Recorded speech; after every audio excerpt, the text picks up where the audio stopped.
Sir आपका परिचय? सर्वप्रथम भारत माता के चरणों में सशत नमन। मैं ग्राम पंचायत डूंगरमाली सरपंच मनोज लिल्हारे। महोदय आप निर्दलीय प्रत्याशी भी थे? जी हाँ, अभी क्षेत्र क्रमांक 112 वारासुनी खैलांजी विधानसभा से मैं निर्दलीय प्रत्याशी रह करके ऑटो रिक्शा निशान के साथ मैंने भी चुनाव लड़ा है। आपके मकान में सिविल ड्रेस में कोई व्यक्ति अंदर आकर के आप अपने स्वयं को पुलिस बता करके एक हंगामा क्रिएट किया, क्या मामला है पूरा? ये मामला मुझे तो कुछ समझ नहीं आया। ये जिस समय आए हमारे घर पे तो घर के सामने में एक पुलिस विभाग की गाड़ी खड़ी हुई थी, जिसको देखते ही पता चला कि पुलिस विभाग की गाड़ी है। वो लोग आए, उनको हमने बैठालने के बाद उनसे चर्चा की गई, उनसे बात की गई कि भाई बताएं आप कैसे आए। तो उनका कहना ये आया, बोले कि कहीं गांजा पकड़ाया है आपके, इनकी जो चौकी है रजेगांव चौकी में कोई व्यक्ति गांजा लेकर के पकड़ाया है। वो व्यक्ति बोले आपका नाम बता रहा है बोले। तो मैंने कहा चलो ठीक है भाई, कहाँ है वो व्यक्ति? तो बोले हमारी गाड़ी में बैठा हुआ है बोले। हमने कहा चलो ठीक है चलते, आपके व्यक्ति से तो मिलने पहले कि व्यक्ति कौन है। तो उन लोगों ने ज़बरदस्ती मेरा हाथ पकड़ के खींचा। ये पूछने के पहले की घटना, और इन्होंने सर्च मेरे घर में ज़बरदस्ती किया। ज़बरदस्ती सर्चिंग करने के बाद हमने सोचा चलो इनके पास कोई सर्च वारंट होगा, ये होगा। तो हमने उनसे पूछे, इनके पास कोई सर्च वारंट नहीं था, कुछ नहीं था। और ये तीनों के तीनों चारों जो पुलिस वाले आए थे, ये सब के सब सिविल ड्रेस में थे। फिर इनको हमने बोले उस व्यक्ति से हमारी मुलाकात कराओ। हम गए उस व्यक्ति से मुलाकात कराने, उसको हमने पूछे कैसा भाई तू हमको जानता है? तो उसने कहा नहीं भैया मैं आपको जानता नहीं। मैंने कहा कहीं हमारी मुलाकात है? तो बोलता भैया हमारी कहीं मुलाकात नहीं है। उसका हमने वीडियो भी बनाया और फेसबुक लाइव भी चलाया। वो व्यक्ति मुझे ना जानता है ना पहचानता है। उसके बाद में जब ये पुलिस वालों से पूछा गया तो इन्होंने वहीं के वहीं बात को घुमा दिया। बोलता है कि कोई वहाँ पकड़ाया है, उसने ये वारासुनी वाले का नाम बताया और ये वारासुनी वाले ने यहाँ तुम्हारा नाम बताया। ये बातें इनने अपने मुंह से बताई। और उसको हमने पूछा तुमने ऐसा कुछ बताया क्या उस संजय जगने नाम के व्यक्ति से? उसने बोला भैया मैंने इनको कुछ नहीं बताया, ये वारासुनी आए और वारासुनी से मुझे उठा करके ला रहे हैं और इनने यहाँ लेकर के आए, मुझे बताया भी नहीं कि हम तुमको कहाँ लेकर के जा रहे हैं। ये पुलिस विभाग की बनी बुनी प्लानिंग है। और सबसे बड़ी चीज़ तो मैं आपको ये बताना चाह रहा हूँ, ये जो पुलिस वाले आए थे इनके क्रमशः नाम उमेश हरदे है, दूसरा है नितिन बिसेन और तीसरा है प्रदीप चित्रियू करके। उनके साथ जो ड्राइवर आया था प्रमोद कनोजे करके है, और जो आरोपी था वो संजय जगने करके। ये प्री प्लानिंग काम है। इनका काम ऐसा था कि आज हमारे डूंगरमाली में मंडई का आयोजन है और मंडई के दिन बताइए ये 3 टो पुलिस वाले और एक ड्राइवर और एक व्यक्ति एनडीपीएस की रेड मारने आए हैं। एनडीपीएस की, तबकि एनडीपीएस की रेड नियम कायदे से एसडीपी रैंक के व्यक्ति मारा करते हैं, एसडीपी रैंक के अधिकारी एनडीपीएस की रेड मारा करते हैं। और ये हमारे घर एनडीपीएस की रेड मारने किस दिन आए, वो भी मंडई के दिन। मालूम होना चाहिए कि मंडई में गांव का माहौल ख़राब रहता है, जनता ज़्यादा रहती है। इस बीच में अगर किसी प्रकार की कोई अप्रिय घटना घट जाती तो उसका जवाबदार कौन होता? मैंने बहुत बचाया, बहुत समझाया। लोग तो इनके पे आक्रोशित हो गए थे, पर मैंने विनती करी लोगों से, वो भी सब फेसबुक व्हाट्सएप में दिखाया गया है।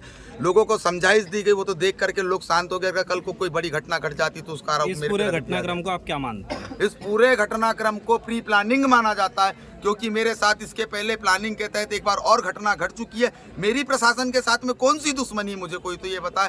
प्रशासन के साथ में मैंने क्या गलत कर लिया? प्रशासन मेरे खिलाफ क्यों है? प्रशासन खिलाफ नहीं है, ये शासन मेरे खिलाफ है। मैं तो सीधे कहना चाहता हूँ, ये जो बैठे हैं इनकी छाती छिल गई है मेरे चुनाव लड़ने से। इनको डर भर गया। अरे डर क्या भरना, आप तो पेटी चले गई है मेरे भाई। जो रिजल्ट आएगा उसको सहन करो, सहन करने की क्षमता रखो। और आपको मैं कहना चाहता हूं कि ये गंदे काम चलना छोड़ दो। और ग्रामीण अंचल के हर एक व्यक्ति को समझाना चाहता हूं मैं यही बात हाथ जोड़ करके कि ऐसे ही ग्रामीण अंचल का कोई भी व्यक्ति सामने निकल के जब आएगा तो उसकी टांग पकड़ के काट दी जाएगी, क्योंकि इनके हिसाब से प्रशासन चलता है। आज समक्ष दिख गया प्रशासन इनके हिसाब से चल रहा है। राजनीतिक ये सब राजनीतिक प्लानिंग बनी हुई है और राजनीति सिर्फ मात्र इनको उंगलियों में नचा रही है। पूरा प्रशासन राजनीति की उंगलियों में नाच रहा है। आपने तो इसके समक्ष इससे बड़ा उदाहरण हम और क्या देते हैं? जब ये आए वो आदमी खुद बता रहा है, वो संजय जगने करके पूरा मीडिया के माध्यम से बता रहा है। मीडिया वालों ने जानकारी पूछी, पूरे ग्रामीणों ने जानकारी पूछी, वो बोले भैया मेरा इनसे कोई कहीं से कहीं तक लेना नहीं है, कहीं से कहीं तक देना नहीं। ये प्री प्लानिंग काम था, मुझे उठाते। और ये भेजने का कारण मैं आपको बता रहा हूँ। मंडई के दिन क्यों भेजा गया कारण सुन लीजिए।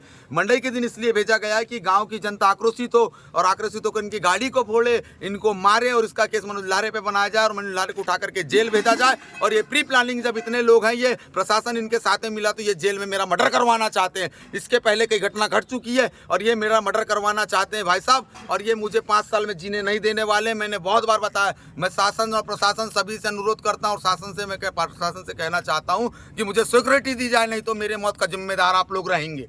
महोदय इस पूरी प्रक्रिया में अंतिम कार्यवाही क्या होगी?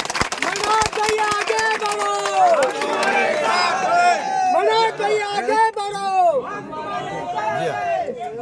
भैया क्या लगता है कि ये आप निर्दलीय चुनाव जो है लड़े और बीच में बड़े बड़े दिग्गज भी आपके सामने रहे, क्या लगता है कि इसी को लेकर ये रंजिश निभाई जा रही है? इसी को लेकर के रंजिश निभाई जा रही है। एक छोटे से सरपंच ने इनका जमीर हिला दिया। कहाँ गई राष्ट्रीयकृत पार्टी? ये राष्ट्रीयकृत पार्टियों का जमीर हिलने की वजह से ये सब काम हो रहा है। इन लोगों के समझ में आ गया कि ग्रामीण से कोई नेता सामने आ गया है, इनकी रोटी नहीं पकने वाली है। महोदय सरेआम दिख रहा है। इस पूरी प्रक्रिया में अंतिम कार्रवाई क्या हुई? जी, इस पूरी प्रक्रिया में अंतिम कार्रवाई क्या हुई बोले? पूरी प्रक्रिया में अंतिम कार्रवाई हमारे प्रशासन के तौर पर रामपाली थाने से टीआई साहब आए। इन्होंने रामपाली थाने में भी सूचित नहीं किया, ऊपर से सिविल ड्रेस में आए, ऊपर से इनके पास में सर्च वारंट नहीं है। ये सारी चीजें नहीं होने के बाद भी ये घर पे आए और हमने मानवता का परिचय दिया कि इनको एक हाथ भी नहीं मारा हमने। अभी मानवता आपने ज्ञापन दिया है, क्या है पूरा? हमने ज्ञापन दिया है, टीआई साहब को ज्ञापन सौंपा है। ज्ञापन हमारा है कि टीआई साहब को हमने जितनी हमारे साथ क्रमशः घटना घटी है वो रामपाली टीआई साहब को ज्ञापन सौंपा है। कल हम एसपी महोदय के पास ज्ञापन सौंपने जाने वाले हैं, कल कलेक्टर महोदय के पास ज्ञापन सौंपने जाने वाले हैं, जबलपुर जाकर के ज्ञापन सौंपा जाएगा और भोपाल जाकर के क्या ज्ञापन न्यायालय की शरण ली जाएगी? जी हाँ, कल हम न्यायालय भी जाएंगे। माननीय न्यायालय महोदय को हम न्यायालय महोदय के समक्ष भी ज्ञापन सौंपेंगे कि हमारे साथ ये हमेशा प्री प्लानिंग काम किया जाता है, प्री प्लानिंग काम किया जाता है। अरे जान दो रे, दुल्हन को जान दो। अबे दुल्हन को जान दो रे।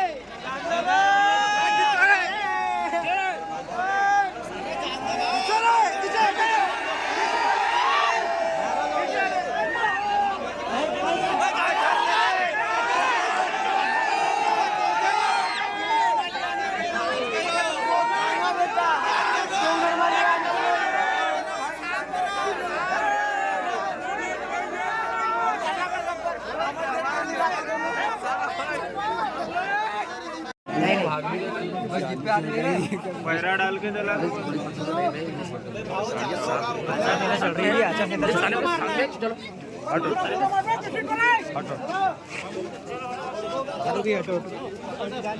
चलो